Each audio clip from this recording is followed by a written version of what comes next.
যাচ্ছি তো সেই জায়গাতেই, কিন্তু মেয়েটা যে ওখানে আসবে তার তো কোনো মানে নেই। সেদিন হয়তো রাস্তা দিয়ে যাচ্ছিল, তাই আমাকে বাঁচিয়েছে। এবার আমি কি করব? যাবো, কিন্তু মেয়েটাকে তো রুমালটা দিয়ে দেওয়া উচিত। না, যাই গিয়ে একটু দেখেই আসি, না হয় তারপর চলে আসবো। বলেই জাঙ্কুক সেখানে গেল যেখানে তেওকে বাঁচিয়েছিল। জাঙ্কুক কিছুক্ষণ অপেক্ষা করলো, দেখলো যে তে একটা দোকান থেকে বের হচ্ছে। তাই জাঙ্কুক বলল, দেখে তো মনে হচ্ছে ওই মেয়েটাই।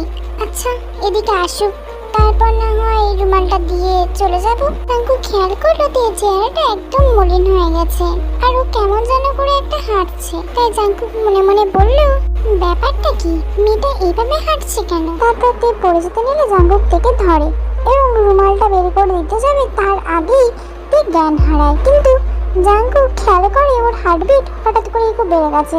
জাঙ্কুক যেন নিজের হার্টবিট নিজেই শুনতে পাচ্ছে। হঠাৎ জাঙ্কুক খেয়াল করলো অনেক মানুষ তার দিকে তাকিয়েছে। তাই জাঙ্কুক বলল, হে তে, হে।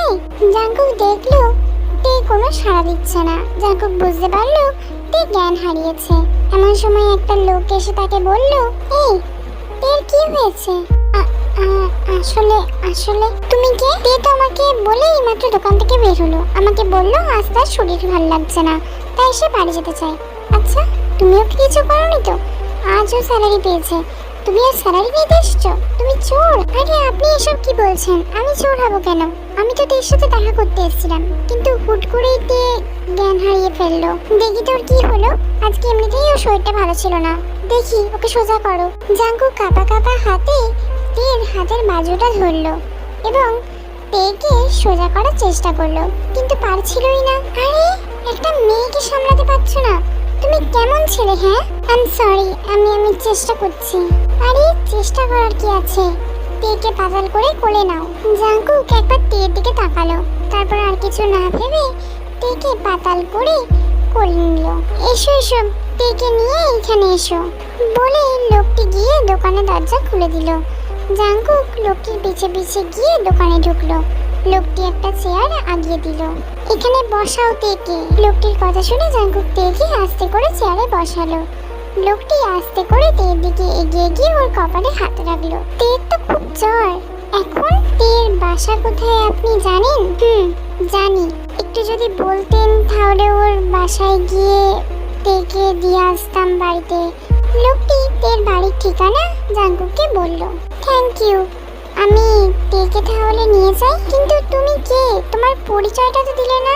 জাঙ্কুক একটুখানি ঘাবড়ে গেল, তারপর বলল, আমি আমি আমি আমি তের কলেজ ফ্রেন্ড। ও আচ্ছা, তাহলে আমি তেকে নিয়ে যাই। যাও। জাঙ্কুক তেকে পিঠে নিল এবং দোকান থেকে বের হয়ে এলো। কিছু দূর যাওয়ার পর জাঙ্কুক চারিদিকটা একবার দেখে নিয়ে নিজের সাদা রান্না বের করলো এবং তেকে পাতাল করে কোলে নিল। তারপর তের দিকে তাকিয়ে বলল, কেন আমি এই মেয়ের জন্য এত কিছু করছি? কেন এত কিছু ভাবতে হবে? জাঙ্কুক তেদের বাড়ির সামনে এসে দাঁড়ালো এবং নিজের সাদা রান্নাটা গায়েব করে কলিং বেলটা বাজালো। এমন সময় ওই পাশ থেকে তের মামি বলে উঠলো, এতক্ষণ পর আসার সময় হলো মহারানী। বলে দরজাটা খুলতেই দেখলো একটা ছেলে তেকে পাতাল করে কোলে নিয়ে আছে। Hello madam. কি হয়েছে তের? ও জ্ঞান হারিয়ে ফেলেছে, ওর অনেক জ্বর। ও আচ্ছা, আসো আসো, ভেতরে আসো। আর বাবা বলছি যে একটু কষ্ট করে ওকে ওর রুমে দিয়ে আসবে। ওকে আন্টি, আমি নিয়ে যাচ্ছি, আপনি আমাকে ওর রুমটা দেখিয়ে দিন। থ্যাংক ইউ বাবা। আসো আসো, আমি তোমাকে তের রুমটা দেখিয়ে দিচ্ছি। তারপর তের মামি তের রুমটা জাঙ্কুককে দেখিয়ে দিল। জাঙ্কুক তের রুমে গিয়ে তের বিছানায় তেকে শুয়ে দিল এবং নিজের পকেটে হাত ঢুকিয়ে কিছু টাকা বের করে তের মামির হাতে দিল এবং বলল, বলছি যে আন্টি, এটা তের স্যালারির টাকা। ওর দোকানের মালিক আমাকে দিয়ে দিয়েছিল অজ্ঞান হয়ে যাওয়াতে, তো এটা আপনি রেখে দিন, ওকে দিয়ে দেবেন। থ্যাংক ইউ বাবা। বাবা, বেশ ভালোই টাকা পাই তো। জাঙ্কুকের বিষয়টা ঠিক ভালো লাগলো না। আমি আসি আন্টি, বলছি যে তের খেয়াল রাখবেন। তের মামি তের দিকে তাকিয়ে মনে মনে বলল, ওর খেয়াল আমি রাখবো? কোনোদিনও না। একটা উটকো ঝামেলা, মরলে মরুক, টাকা তো পেয়ে গেছি আমি।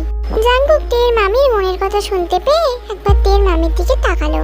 তের মামি জাঙ্কুকের দিকে তাকিয়ে হেসে বলল, হ্যাঁ হ্যাঁ বাবা, তুমি চিন্তা করো না, আমি তের পুরো খেয়াল রাখবো। কিন্তু তোমার পরিচয়টা তো ঠিক জানালো না।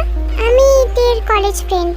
বলে জাঙ্কুক বাড়ি থেকে বেরিয়ে গেল এবং বাড়ি থেকে বেরিয়ে নিচে সাদা রান্না বের করে উড়ে চলে যেতে যেতে ভাবলো, না না, এটা তের মা হতে পারে না। তাহলে কে এই মহিলা? আমি কি ওনার হাতে টাকা দিয়ে ঠিক করলাম? বলে জাঙ্কুক নিজের ঘরে প্রবেশ করলো। ঘরে প্রবেশ করার পর ও নিজের পকেটে হাত ঢুকিয়ে দেখলো ও তের রুমালটা দিতেই ভুলে গেছে। তাই ও তের রুমালটা বের করে কান্না ভরা চোখে মনে মনে বলল, এরকম যদি আমারও একটা মা থাকতো তাহলে হয়তো আমাকেও এরকমই একটা রুমাল বানিয়ে দিত। কিন্তু আমি তের কথা এত কেন ভাবছি? ওর যদি কিছু হয় তাতে আমার কি? কিন্তু আরেকটা জিনিসও ভাবার বিষয়, ওই মহিলা তের দিকে ঘুরেও দেখবে না আমার মনে হচ্ছে যতদূর। আমাকেই কিছু একটা করতে হবে, আমার একবার ওই মেয়েটার কাছে যাওয়া উচিত। বলে জাঙ্কুক নিজের পকেটে রুমালটাকে ঢুকিয়ে নিজের সাদা টানা বের করে আবার উড়ে তের ঘরের সামনে গিয়ে দাঁড়ালো এবং এক চুটকি বাজিয়ে তের ঘরে জানলা খুলে দিল এবং ভিতরে প্রবেশ করলো। মা, আমার আমার আমার খুব কষ্ট হচ্ছে মা, খুব ঠান্ডা লাগছে আমার। জাঙ্কুক তের বিড়বিড় করে বকা শুনে তের দিকেই তাকিয়ে আছে। হঠাৎ জাঙ্কুক নিজের হার্টবিট শুনতে পেতে শুরু করলো এবং ও অনুভব করলো ওর হাত, গাল, কান সব গরম হতে শুরু করেছে। তাই জাঙ্কুক বলল, উফ, আমার এবার এত গরম লাগছে কেন? না না, এক্ষুনি আমাকে নিজের টেম্পারেচার কমিয়ে এই মেয়েটার একটু জ্বরটা কমিয়ে দিয়ে চলে যেতে হবে। বলে জাঙ্কুক চোখ বন্ধ করে নিজের টেম্পারেচার কমিয়ে নিল এবং তের দিকে তাকিয়ে এক চুটকি বাজিয়ে তের জ্বরটাও কমিয়ে দিল এবং বলল, কাল তুমি নিশ্চিন্তে কলেজে আসতে পারবে, তোমার জ্বর পুরোপুরি কমে গেছে। বলে জাঙ্কুক তের রুম থেকে বেরিয়ে এসে নিজের ঘরে প্রবেশ করলো এবং আমার পকেটে হাত ঢুকিয়ে দেখলো ও রুমালটাই দিতে ভুলে গেছে। তাই ও বলল, আচ্ছা রুমাল, তুমি আমার পিছু ছাড়ছো না কেন বলো তো? দূর, ভালো লাগে না, চলো কালকে তোমাকে গিয়ে তোমার মালিকের হাতে দিয়েই আসবো আমি। পরদিন সকালবেলায় তে ধরপড় করে উঠে বসলো এবং ও নিজের ব্যাগ হাতে কোথাও টাকা পেল না। তাই তে ফ্রেশ হয়ে কলেজের পোশাক পরে ও নিচে নেমে আসলো। কি হয়েছিল কাল রাতে?